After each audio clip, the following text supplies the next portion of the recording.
Are the legal walls closing in on Donald Trump? As the legal walls close in on Donald Trump, the Supreme Court's January 19 order rejecting his bid to keep secret a trove of official documents related to January 6, 2021, despite President Joe Biden's waiver of executive privilege, bodes poorly for the former president. Trump asked the court for an emergency stay preventing disclosure of White House records to the House Select Committee on the January 6 attack. Trump roundly lost the case in the lower courts, which rejected his claims under any of the tests he advocated, without regard to his status as president. In an unsigned decision, the Supreme Court sided with the U.S. Court of Appeals for the D.C. Circuit, as it had concluded that President Trump's claims would have failed even if he were the incumbent. Translated, the Supreme Court did not even bother with Trump's argument that a former president can compete with a sitting president when it comes to the assertion of executive privilege. This outcome is much like when President Richard Nixon failed to persuade the court to keep the Watergate tapes secret on executive privilege grounds. It held in 1974 that the president does not have absolute unqualified immunity from subpoenas under executive privilege. The modern court signaled that Congress might have gotten the January 6 documents even if Trump were still the president today. Ouch. The D.C.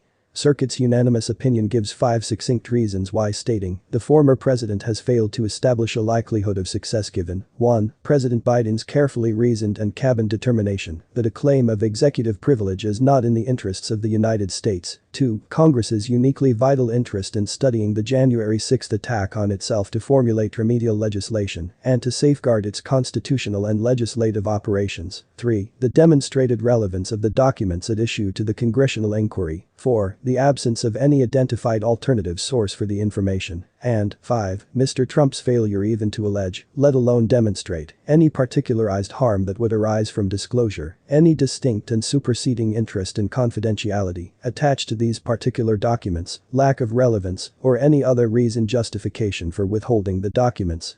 Only Justice Clarence Thomas noted a dissent. Justice Brett Kavanaugh sided with the majority, but wrote his own statement with the caveat that there may be circumstances where a former president's view on executive privilege holds water. For example, if communications were subject to the absolute control of a subsequent president who could be a political opponent of a former president. In this age of unmitigated rancor, Kavanaugh appears to be worried about confidential presidential records one day being used as pure political weapons to the detriment of the office of the presidency. The statement suggests that Kavanaugh is not going to cave to pro-Trump pressure if it means sacrificing the slice of constitutional law. Keep in mind that the Supreme Court may be asked to rule on additional Trumpian pleas for deference as news breaks every day about the accelerating pace and scope of the various investigations involving Trump. For starters, despite having already brought hundreds of criminal actions around the January 6 violence, including a seditious conspiracy indictment against 11 participants, Attorney General Merrick Garland publicly vowed that the actions we have taken thus far will not be our last. News also broke that Trump's personal lawyer Rudy Giuliani reportedly may have been behind the attempt to install fake electors in 7 swing states.